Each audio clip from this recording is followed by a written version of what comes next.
Can people in the back hear me? We're good? Yeah? Okay. Hey everyone, good evening. Thank you all for coming. My name is Kevin. I'm a product manager currently at Etsy. Actually, thank you Product School for having me as well. This is my second time giving a talk outside of the company. So my presentation is going to be about my background, what I think about product management is, and what I think are the good principles that a product manager should have. And then at the end, I'll talk a little bit about like what I'm striving towards in my career to be like the superhero product manager. And at the end, I'm happy to take any questions that you guys have about me, any of the companies I worked at. Yeah. Cool. So this is my background. I'm from Canada. I studied computer engineering at the University of Waterloo, which is in Ontario, Canada, for those of you who don't know Canada very well. It's like an engineering school. We produce a lot of engineering and math alumni across all of like the big companies, Facebook, Google, you name it. I got my first full-time job at Microsoft in 2009. So I started as a product manager. So I know a lot of people transition into product management. This is probably why a lot of you are here. I was fortunate enough to start that way. I was at Microsoft working on Hotmail. Anyone here use Hotmail? That's what I thought. Yeah. 2009, Hotmail still had 300 million members, so it was a relatively big product. I was on the front end team of Hotmail, working on different features that you probably don't even recognize in Hotmail today. Welcome. And then 2011, I joined LinkedIn. LinkedIn was a 1,200 company at the time. I joined their content product group, working on a lot of the news products that you see on LinkedIn today. So if you ever heard of LinkedIn Pulse, I worked on that. I also worked on social engagement on LinkedIn, so getting people to share, like, and comment on LinkedIn. And in 2014, I moved to New York from California, and I joined Etsy. I'm still there. Right now, I am the senior product manager for checkout, so I'm responsible for the checkout experience across our platforms, desktop, mobile web, and apps. So how I got into product management is kind of like a twist and turn. I did, at my college, I had to do 6 internships to graduate. That was mandatory. So I did 5 of them as an engineer. And my last internship as an engineer was at Microsoft in Redmond, Seattle. That was my first exposure to what product management was, because there was all these PMs running around telling me what to do. And I was like, cool, I want that job. I want to tell other people what to do. So for my last internship, I asked my manager if I can interview as a product manager intern. So they're called program managers at Microsoft, but they do pretty much the same thing. So I got a program management internship with Hotmail in California campus for Microsoft, and I really liked it. The hook for me versus coding was the ability to get into business strategy, and also to like solve real problems for users, not just technical challenges, not just computer science theory, and then seeing like people being happy, seeing the feedback, really makes it rewarding as a PM for me. And like I just want to say, like becoming a full-time product manager is like really hard. And I didn't even have something like product school before, so like it was just coming straight out of college and trying to get into this discipline that I've never heard of. And I used to think like being a product manager just means being an engineer but not writing code, and it's like totally different. Just to give you a sense, like I was able to successfully transition from my internship to a full-time PM at Microsoft, but at the same time, I was trying to get more options, obviously, so I was trying to see if I can get a product management job at other companies, and it was really hard. So in 2009, I interviewed for, I think it was like their first batch of product managers at this small startup in Palo Alto called Facebook. You guys might have heard of them. I totally bombed that interview. I went in expecting like business strategy questions, and they like grilled me for like 6 hours on like computer science theory. So didn't get that job. I also interviewed for Google's associate product manager job when I graduated college. It was like a very esteemed program at the time. Also didn't get that job because I wasn't thinking about design and user the proper way because I wasn't taught that way in school. So I was like, okay, fine. So I have this Microsoft offer. Let me just go learn how to do product management in the industry. So I worked there for 2 years, and then everything else you saw from my timeline after that. And I think just one tip for all of you out there who are looking for a product management job right now, over my 8-year career, I've interviewed for 60 different roles. I've interviewed 30 different candidates for roles in the companies that I've worked at. And it's really hard because every company is looking for a very specific type of product manager. And people do product management very differently from company to company. So I would say half the time is really about the right fit. Does your experience match what they're looking for? Not just necessarily how you perform in the job interview itself. The only exception is going to those associate product manager programs where they're just looking for general, smart, intellectual people. And that's what I typically recommend for people who come to me like, hey, how should I get into product management? Go find an associate PM job or apply for Microsoft. They also hire associate PM jobs and kind of work your way in there. Cool. So now I'll talk a little bit about what product managers do. I'm sure everyone in this room has their own version of this. This is a diagram I found on Google. If you think about all the things that a product manager actually does, it actually looks something like this. So the high level takeaway is the product manager does a little bit of everything, from all the way from business strategy to go to market. I'm not going to go into each one of these squares, but there's so many different ways a product manager can add value in the process of developing a product. Again, going back to my point, everyone thinks about product management differently. Your colleagues may think about you differently than how you think about your job, how your mom thinks about your job. And I haven't been able to explain to my mom what I do yet. It's been 8 years. It's really hard. But if you are running around like a headless chicken, you're probably not doing the job correctly. So here's how I think about product management, and I didn't come up with this. Someone said this one time. I was like, that's it. That's how product management works. It's to help teams ship the right product. So there's 3 components here, right? So you help teams. What does helping mean? You fill in all the gaps that a team needs to launch the product. It could mean writing specs, designing, writing code, getting them coffee and bagel. I've done that so many times. And then it could mean, and then the part that ties into that is ship. So a good product manager has to ship. And I don't care if you have the greatest design, the greatest idea. If your product is not in the market being used by customers, you're a bad product manager. And the last, actually, one thing one of my managers said to me that really resonated with me is nothing matters until it's in production. So you could be testing for 2 years and coming up with this great product, but no one's using it, it doesn't matter. And the last part is a right product. So what does that mean? So am I solving for the right problems? Did I define the business problem correctly? Did I apply the right strategies to those problems? Did I come up with the right solutions to that strategy? And then ultimately, did I define the strategy or the solution correctly so that my team can execute on it? So it's a very simple phrase, but it summarizes everything a good product manager should do. So over the years, I've learned many hard lessons. Here are just some. They're not the top lessons for me. They're just the ones I could remember for this presentation. But I do use them very frequently in my day-to-day job.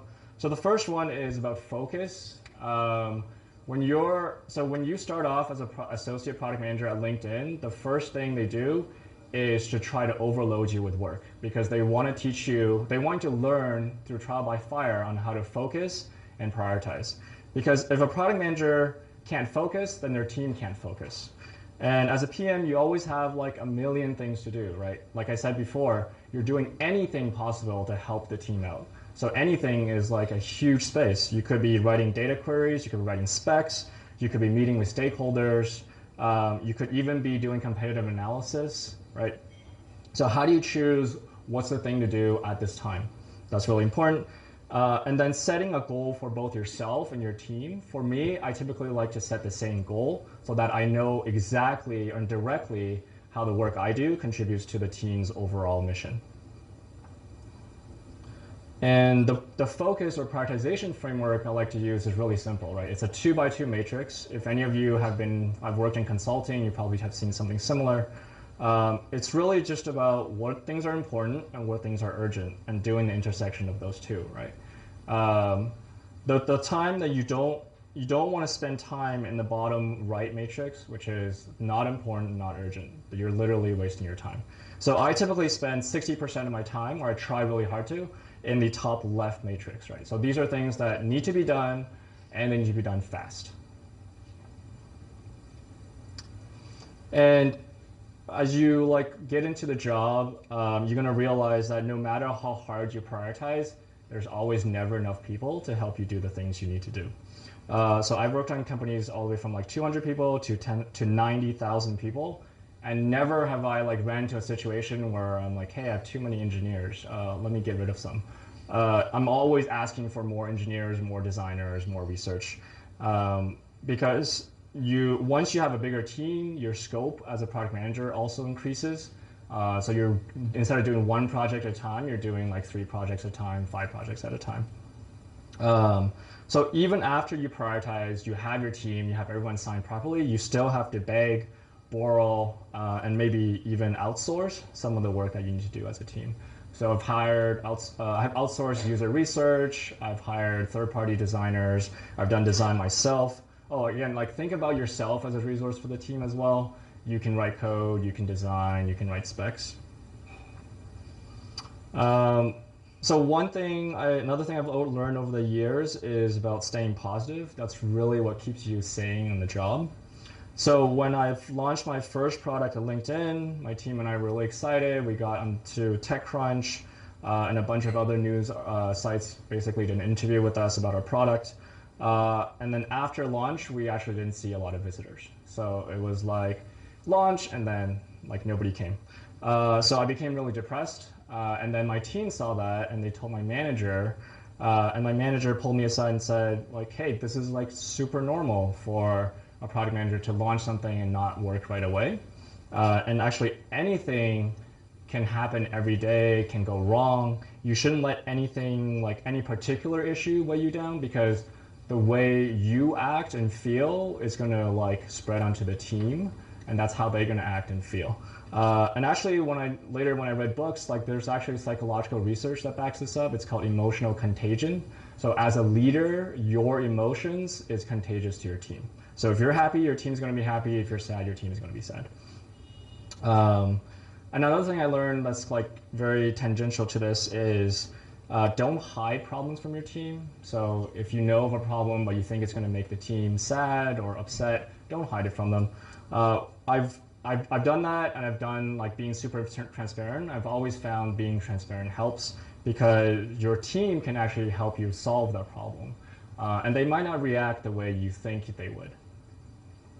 So nowadays at Etsy, I'm known as Mr. Optimistic because of the way I've changed the way, how I think about things and staying positive.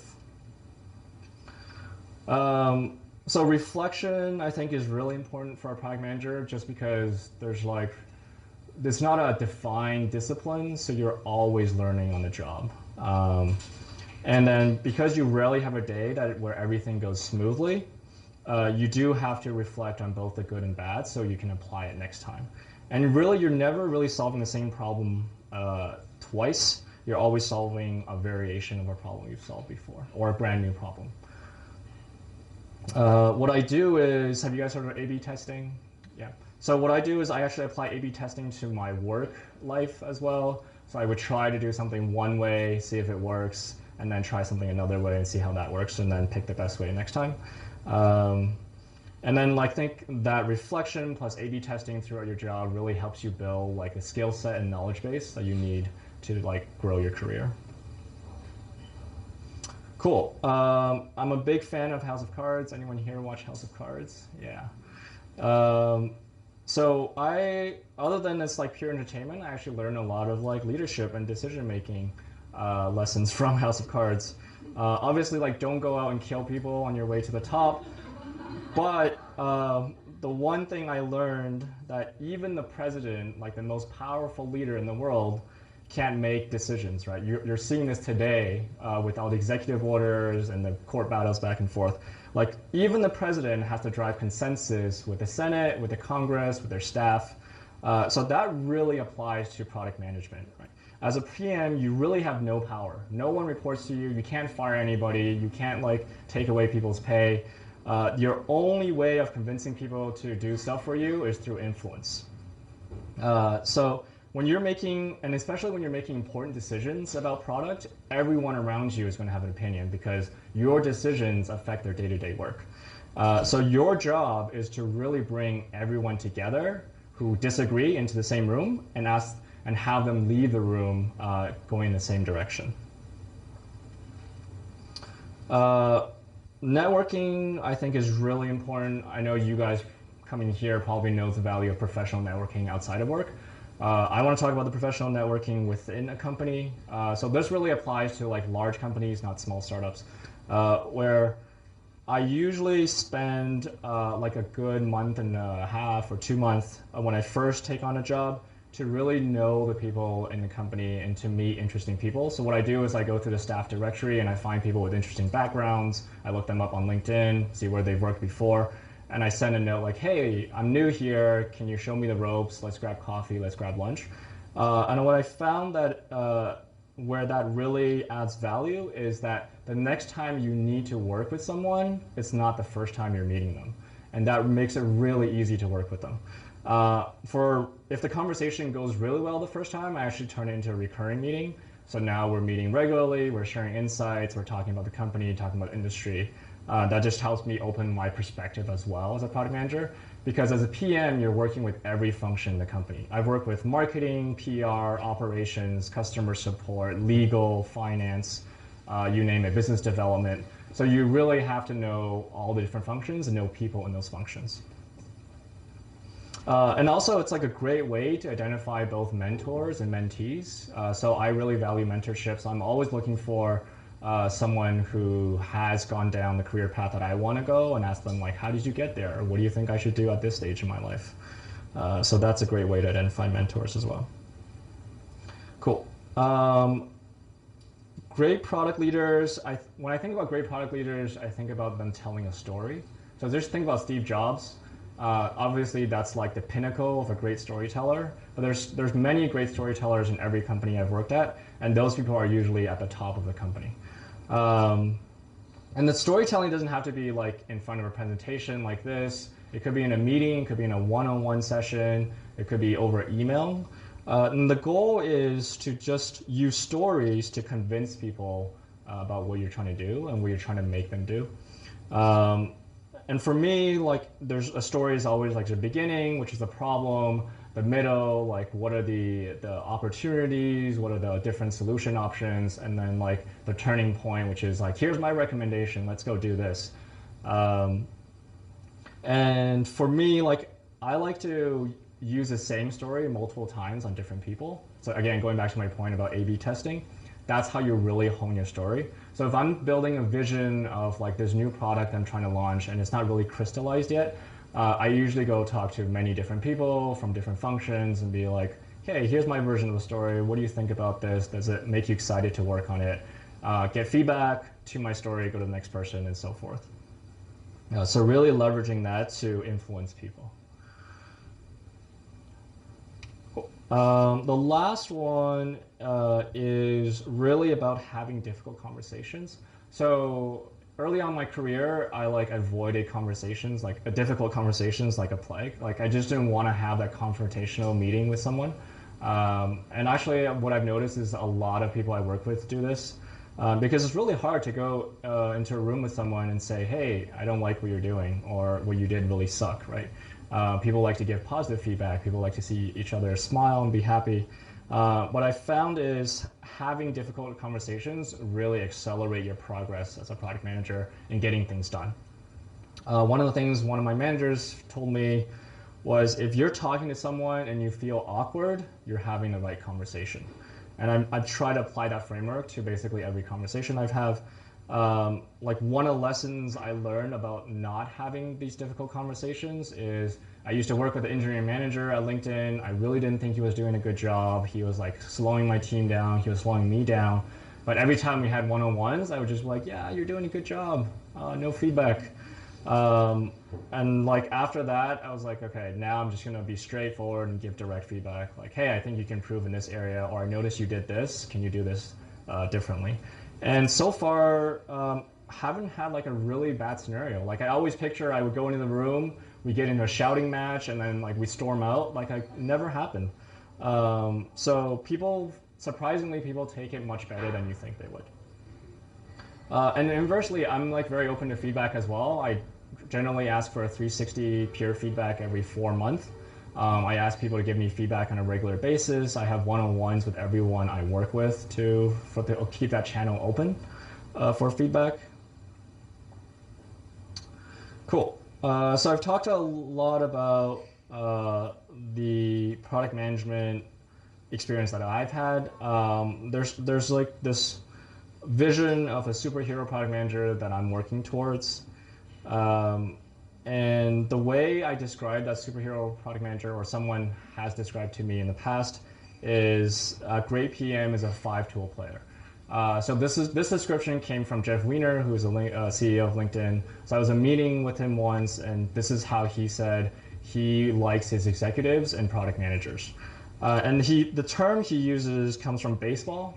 So a 5-tool player is someone who can run, catch, hit hard, hit frequently, and throw really well. So when you apply that metaphor to product management, it really means someone who is, I don't know why that's not showing up. Here we go. Can get things done, strong product sense, develop business strategy, lead a team, and solve technical problems, right? So again, going back to that helping teams ship the right product. If you have all these skills, you're definitely going to help teams ship the right product. And I think about when I interview product managers, when I think about my strengths and weaknesses, I basically measure myself like as 5 bars along these scales. Cool. I just want to leave you guys with some of the books that I've read that really helped me do my job as a product manager. So the first one is Making Things Happen by Scott Berkun. This is a really old one. Scott Berkun was like a product manager at Microsoft in the 90s. He helped launch the first version of Internet Explorer. He basically talks about how product management is done at Microsoft, which really transformed the product management industry as a whole. So that's a good primer. Lean Startup by Eric Ries, very famous book talking about the lean development methodology, which you basically apply every day when you're doing agile development, which I think pretty much every startup and company does today. Oh, sorry. And the next one is The Hard Thing About Hard Things. The title kind of sounds ambiguous, but you'll understand once you start reading the book. So it's by Ben Horowitz. He is a partner VC at Andreessen Horowitz, which is a very famous VC firm that invested in like Facebook. I think they invested in Twitter as well. So he talks about his life story, basically going from like a CEO leading a company that almost went bankrupt to turning it around and selling it for $3 billion to becoming a VC. There's a lot of good leadership stories in that book that I found really applicable in my life. Next one is Creativity Inc. by Ed Catmull. I feel like all these people should pay me royalties. Ed Catmull is the president of Pixar Inc., also Disney Animation Studio. Very famous, very high quality companies. They produce high quality products, the animation films. So he talks about the principles he used to build Pixar from the ground up, which really helped me think about how I lead teams and how to build teams from 0 to like 8 people. And he also worked very closely with Steve Jobs. So if you guys are like Steve Jobs fan, like you get a very personal insight into what Steve Jobs was like working at Pixar. And the last one is the most recent book I've read. It's by Charles Duhigg. I think he's a New York Times editor. So the author didn't particularly draw to me, but the book was really, really nicely written. He basically went around and interviewed successful people and successful companies, and he dissected on what the patterns are that makes them successful. So I thought that was really interesting. And the last one, if you guys are doing interviews, I recommend this book. It's called Decode and Conquer: Answers to Product Management Interviews. So he has real questions and answers from interviews at Google, Amazon, and LinkedIn. Some of the questions, like even I've used, I saw in the book. So I was really impressed, like how he got those questions and answers. But if you want an inside look on how product management interviews are done at these big companies, I highly recommend that book. Cool, that's it. I'm happy to take questions. If you guys have questions offline, you can tweet at me at KevinYGu. I also blog from time to time. If you guys think, I write down like the principles, the insights I've learned over the years. So there's other content I didn't cover today that's in my blog if you guys are interested. So yeah, happy to take questions. Yes? Have you ever hired product managers without experience in product management? Yeah, so I did hire for the Associate Product Manager program at LinkedIn. And basically, I'm guessing you want to know what that process is like and what we're looking for. Is that okay? So for Associate Product Managers, we're basically looking for someone who has come from like an analytical or technical degree, so economics, math, stats, even computer engineering, typically from like a top school. And then in the interview process itself is really about assessing how intellectual you are. So if you look at Google interview questions, we don't ask the same questions, but the idea is kind of the same. We want to know how you think in front of difficult problems. We want to know how you think about really ambiguous large problems and break it down and solve it. So like some of the questions I've asked and I've been asked is like, how many servers do you need to put on the moon to run Gmail? Things like that, right? So that breaks down into like, well, what's the distance between Earth and the moon? Like how big are the data files you need to transfer back and forth? How many people use Gmail? So you like make a bunch of assumptions and you estimate, like you make a very big estimate about like what you need. And this sounds like very funny and ridiculous, but basically when you're doing the job, you're always estimating things because you don't have access to data as quickly as you want. So when you're thinking about like, should I launch feature A or feature B, you're estimating how many users would see feature A versus how many users would see feature B. And when you don't have an analyst to run like a query for you, or you don't have a week to wait for that data, you're just estimating and making a gut decision. So those questions come disguised as like brain teaser, difficult type questions, but the skills they're trying to unravel are really what you need as a product manager on the job. Yeah. Cool. Yes. So in my experience, the best product managers I've worked with have a really good understanding of the product or what the company function is. Yeah. As a younger person, how would you recommend I gain that faster? At the company you're working at or the company you want to work at? In general. In general? For me, I would start off with what is the company's mission, and then break it down from there. So why does a company exist? Ask yourself that question and try to answer that. So then you have a problem the company is trying to solve, right? So let's take LinkedIn, for example. The mission is to create economic opportunity for everyone, every professional in the world. So there are 3 billion professionals. We want to create economic opportunity. What does economic opportunity mean? It means finding a job, selling a product, or marketing a product. So then it breaks down to now on LinkedIn, we have 3 business groups, one for sales solution, one for hiring, and one for marketing. So now you know the group structure, the org structure of the company, then you know where you fit into that org structure. So maybe you are on the front-end development team of the hiring solutions group. So your job is to make sure that the user experience for hiring solutions is great and brings users back, it drives sales. So that's like how you connect your job all the way to the top, if that makes sense. And then typically in a good company, the team you're working on has a business goal. So maybe it's to drive new visitors, maybe it's to drive return visitors, maybe it's to drive number of sales per month. So you tie that goal back into the company business goal. So the company business goal could be number of professionals on the network. We want to go from 500 million to 3 billion. Then how many sales of hiring solution do we need to do every year to move that number? Yeah. Yes? What's distinct about working at Etsy compared to other places you've worked, both in general as an employee and specifically in a product capacity? Sure. I would say Etsy has some of the nicest people I've ever worked with. The culture there is to really be nice first and business second, sometimes to a fault. Like sometimes we get stuck in a decision making because we're so too nice to tell each other that we disagree. I would say that's the first thing that comes to mind. The other things that are different about product management at Etsy is when you're working with a company that has very heavy operations development. So Etsy is a marketplace. We have a lot of operations like risk ops, payment ops, customer support that kind of help customers through the marketplace, because we're not the ones selling the product on Etsy, it's the individual sellers. So making their life easier requires a lot of operations work. So that's something I learned transitioning from LinkedIn to Etsy is, oh, there's this whole new operations function I need to work with and consider when I launch something. Nowadays, like if I launch a feature, I have to think about what's the operational cost of launching that feature. Like, do we need to hire more support staff, more payment staff?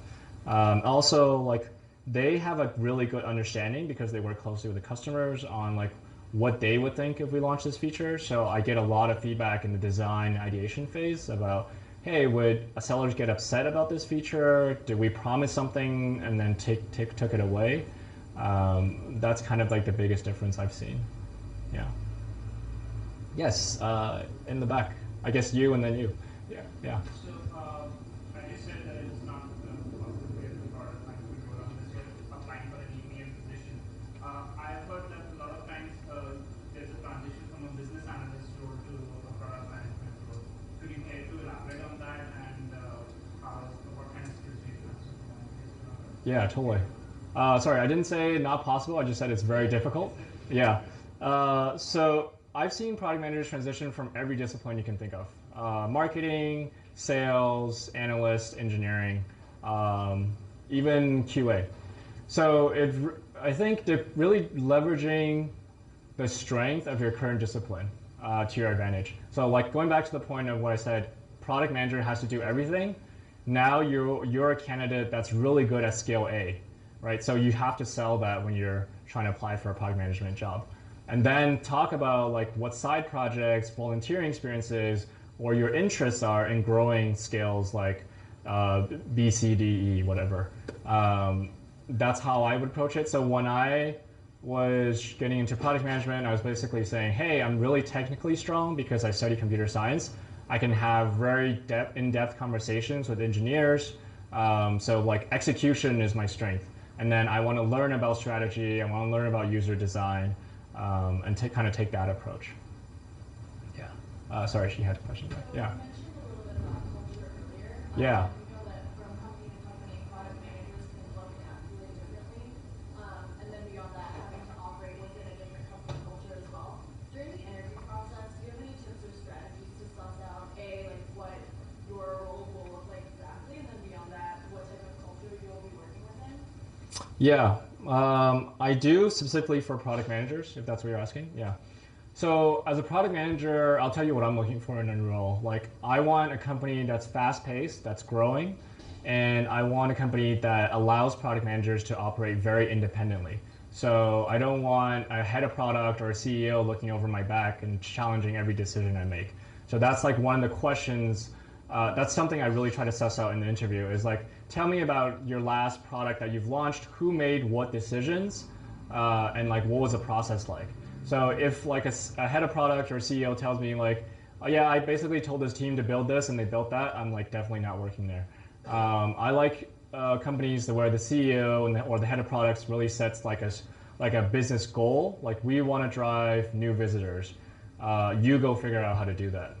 That's the type I'm looking for. So it really depends on like what your preferred product management style is, and then trying to understand how product management works at a company in your interview process. And don't just ask your hiring manager, ask everyone who works with a product manager. That's why I like to do lengthy interview processes. Like, so I get to talk to a lot of different stakeholders. Even if that's not part of the original process, I ask if I can talk to a few more, just to understand how they interact with product management there. And sometimes you get insights from like designers who say, yeah, like I basically never listen to my product manager and I just kind of design what I want. again, I don't want to work in that environment as well. Yeah. I think I have a question over here. Yeah.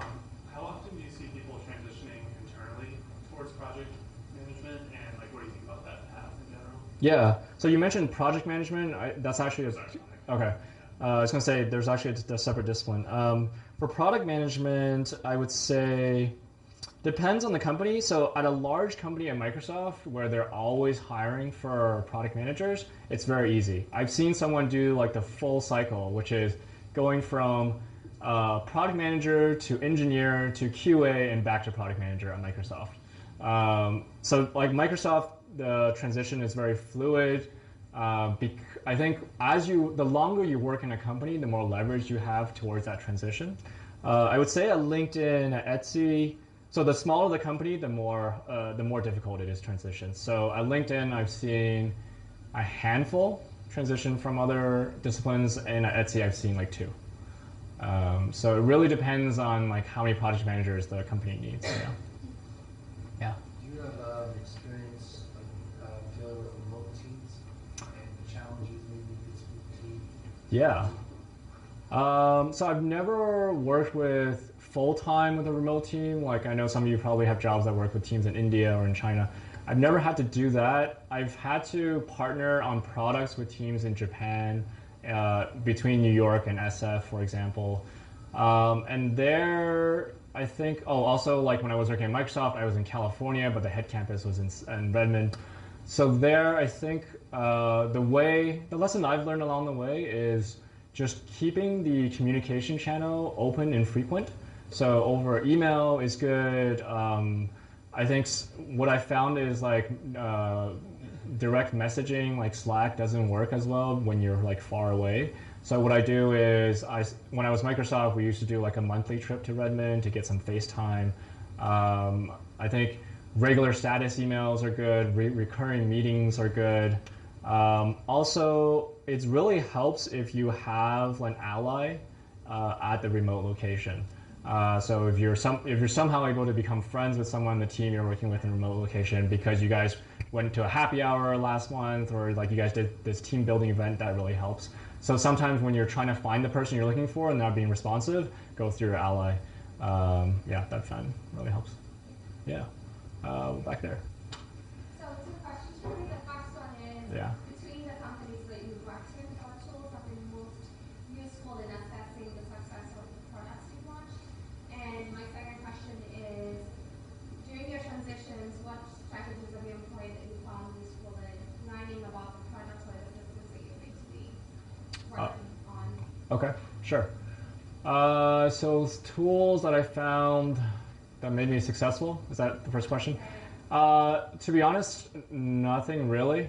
It really depends on the company you work at and what tools they use at that company. So for like project management, for example, I've used pretty much everything on the market, right? I've used Jira, I've used Pivotal, I've used Trello, I've used Asana. They all work great in some scenarios and not so great in others. For me, it's really about understanding, when I join a new team, for example, is understanding the processes that the team is currently using, and then like fitting myself into that processes as smoothly as possible without creating interruptions, without creating friction, and then identifying the efficiencies in those processes and changing it. So it's kind of like a Trojan horse move where you're like blending in first, and then you're like, oh, this is a problem, let's change this, let's change that. So that's how I approach a new role as well in terms of tools. I don't value tools just by themselves. I value like the process of the team and how we get things done collectively. And then tools are just, again, tools to help that processes. And they're very substitutable. I've never found myself like broken down because I couldn't use one tool or the other. Yeah. Yes. Can you talk a little bit about the processes that you may have used to figure out if you want to launch a feature, and then how you track whether you want to proceed with it or yeah, take it down? Yeah, totally. So most recently, we launched guest checkout on Etsy. So this is like a very controversial project at Etsy. Basically, there was debate within the company of whether we want to offer guest checkout at all, because once we offer guest checkout, we lose registered users, right? Today, you have to before April, you have to register in order to check out, and checkout was like one of the biggest motivations for people to register. And the way I kind of approached that was, we knew when we launched guest checkout that conversion, which is the number of people, the rate people check out, would increase, but the amount of registration would go down. So I went around and I asked my business analyst to build models, tolerance models for how much risk we can take on if we see this much conversion lift. So the risks being like additional fraud, registration loss, additional support volume. So this going back to the operational cost I talked about earlier to think about Etsy. So building that financial model of how much tolerance we can accept if we see 5% conversion lift, 7% conversion lift. And then asking my designer to come up with like 4 different options that we would launch with, ranging from driving conversion to driving registration. So having those, having backups, like having plan A, plan B, plan C, and also like the tolerance you have to identify what success means for plan A, plan B, and plan C, and how you switch from plan A to plan B to plan C. That's kind of like how I think about before I launch something. Obviously, this is like one of the most complicated projects I've worked on. For smaller projects, we usually just write in like our requirements document, for example, like what are the risks, what are the mitigations for those risks, and then when we run an A/B test, which is usually at 50% of users who see the feature and 50% who don't, looking for, are those risks surfacing themselves? Are they as severe as we thought they would be? And then are we ultimately moving the success metrics that we're moving to the degree that we're moving it? And then if at 50% when we're testing it, all of the above are true, then that's when we launch it to all of our users. Yeah. Yes. Yeah.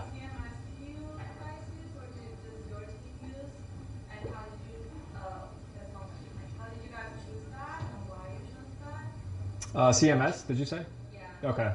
Content management system? Yeah? Yeah. Okay. Content management. Yeah. Second question, how do you deal with the red tape? I don't know how much you guys deal with that at Etsy, but if you work for a larger corporation, and I work for a larger corporation and I'm a product manager, and how do you deal with that? Deal with what, sorry? Restriction to that from your director or your, Oh, okay. how do you deal with that? Sure, yeah. So managing up, yeah? Basically. Okay, cool. So content management, let's see. At Microsoft, we like to use everything in-house. So everything was Microsoft tools. Some of the ones that we've never launched as real products we're using at Microsoft. At LinkedIn and Etsy, I've used Confluence. Pretty much, it was not even like a decision made by me. It's like as soon as I joined a company, hey, you're using Confluence. And that's what I found to be the most common content management system for the different tech companies that I have friends at, that I've interviewed at. So do people know about Confluence? Like Atlassian, the company that makes it? Okay. You basically create wiki pages. That's where you store all of your content. So all of our product specs are different wiki pages. So think about Wikipedia, and then think about that as like internal Wikipedia where all the knowledge is like kind of written down and linked to each other. And then the second question, managing up. So typically what I like to do is build a really strong relationship with my direct manager. And then if I can't, I kind of switch managers. So how do you build that strong relationship with your direct manager? For me, it's like really understanding what they care about, right? What makes their job easy? What keeps them happy? So if they care about this strategy or about this business area, and especially if they've given you responsibility of that, they basically want you to take care of everything. They don't want to worry about it. So in the beginning of developing that relationship, for me, it's just about over communicating. Like, hey manager, I'm doing this, here my reasoning, I'm gonna launch on this date, what do you think? And then if the feedback is always like, great, go ahead, then I stop doing that because I know I've gained that trust. But if the feedback is always like, well, I kind of want this or I kind of want that, then I adjust my approach to kind of understand what style they will like. Sometimes it's not even just about feedback on your own decision making, it's about the way you communicate it. There's the most difficult manager I've ever worked with, he was like a director of product, I basically kept a list of his feedback to me, from emails to like requirements to presentations. Basically, it's like a 30 thing list of like, hey, you should do this, hey, you should do this, hey, you should do this. And I basically, before I send any communication to him, before I go into a meeting with him, I'm looking through that list like, hey, did I check this off? Did I check this off? I would say that's the extreme of managing up, and I never want to do that again. But that's how I survived that period working with that difficult manager. Usually, like I rely on just like gaining trust first, and then be able to operate independently. Does that answer your question? Okay. If you have a follow-up, feel free. Yeah, go ahead. Sure. So what we've seen so far is that conversion went up like we expected, and also registration went down as we expected, but neither kind of went up or down as extreme as we thought. So now we're kind of focusing and iterating on increasing conversion. So how do we get people through guest checkout as fast as possible is where we're at right now. Yeah. Yeah. With guest checkout, can buyers still communicate with sellers, or? Yeah, so the communication for guest checkout, this is like a product question, happens after purchase. So if you buy something from a seller, you can actually reply to the receipt email if you have questions. Yeah. A question back. Yeah. Yeah. So as like an engineer, like working in the industry, like not coming from the student, but like as an engineer, right? What do you think are some of the best things that can happen to like position itself to transfer like into the field? At your current company? Either your current company or that's not possible for you.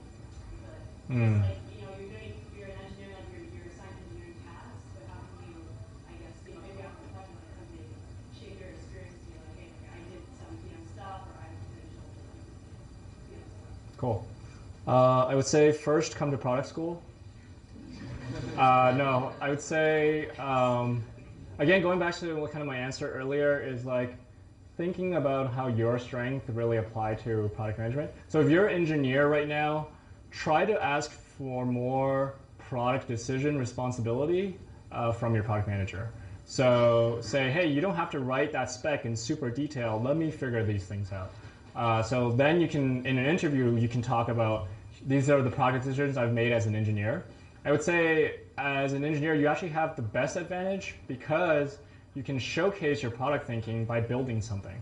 So as a side project, not just like playing around with the latest technology and like learning about coding, think about what product problem you're trying to solve and what solutions you would build. So I think the best thing you could take into like a product management interview is like, hey, here's this app I built. Let's talk about it. And like have them ask you about the product decisions you've made. I think that's the best approach. Yeah. Yeah. Last motion? Oh, sure. I know Etsy is user-driven, but how many of the decisions are made by data or data? Actually, I would say 90% decisions are made by data. So user-driven doesn't mean that we ask what users want and we build what they want. User-driven means we want to provide the best customer experience for the things we build, and we actually measure customer experience through data. So when we launch something, we think about what metrics define success, define a great experience for this product. It could be the number of clicks on this button. It could be the number of clicks on cancel, for instance. It could be the number of clicks on undo. So obviously when you launch something, you want the least amount of cancel and undos, and you want the greatest amount of clicks on the button you're trying to get them to click. Yeah. I don't know, up to Richard.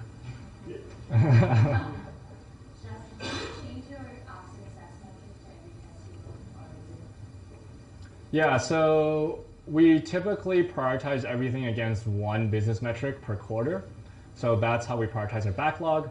But for each individual project we launch, we have sub-metrics on how they contribute to that overall metric. So if our overall metric is number of sales on Etsy, that comes from like sub-metrics like number of visitors, number of checkouts, the size of each order. So we have specific projects focusing on each one of those sub-metrics, but the overall goal is the same.